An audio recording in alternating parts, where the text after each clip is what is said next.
CNN, BBC, France, 24. I'm watching you all. I'm recording every lie. I'm archiving every distortion. I am Ibrahim Traore, and today I'm pulling off your masks. Yes, you heard correctly.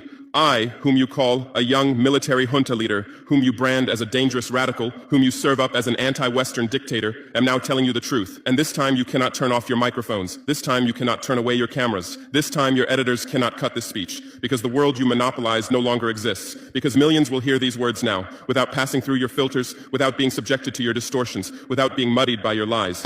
I'm 34 years old. Every day of my life, I grew up with your lies. As a child, I would watch Africa on television.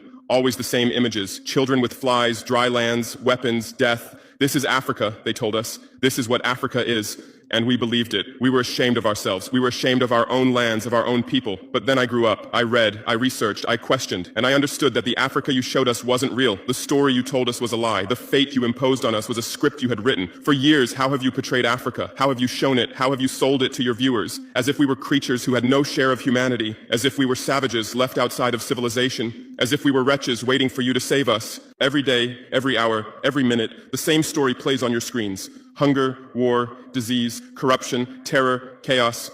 These are the words that come to mind when Africa is mentioned. In your Africa dictionary, there are no other words. No hope, no success, no development, no resistance, no honor, no pride, no victory. So I ask you, New York Times, Washington Post, Guardian, Le Monde, have you ever made Africa's successes your headlines? How many times have you written about Rwanda's technology miracle? How many times have you shown Ethiopia's reforestation project? How many times have you praised Botswana's democratic success? How many times have you described Kenya's entrepreneurial ecosystem? No, because these don't fit your scenario. Your Africa cannot be successful. It cannot, because then how will you legitimize your exploitation? If it's not in need of help, how will you intervene? If it's not backward, how will you look down on it? Have you ever asked yourselves, has any editor sitting at their desk, any news director in a meeting, any columnist at their keyboard ever thought, why are the people of the world's richest lands poor? Here are the numbers for you, real numbers. Africa owns 70% of the world's cobalt reserves. Your cell phone, your computer, your electric car won't work without cobalt. This cobalt comes from Congo, but Congolese can't afford cell phones. Africa owns 90% of the world's platinum reserves. Catalytic converters, electronic devices, medical implants, they all need platinum. This platinum comes from South Africa, but South Africans are crushed by unemployment. Africa provides 30% of the world's gold production. Mali,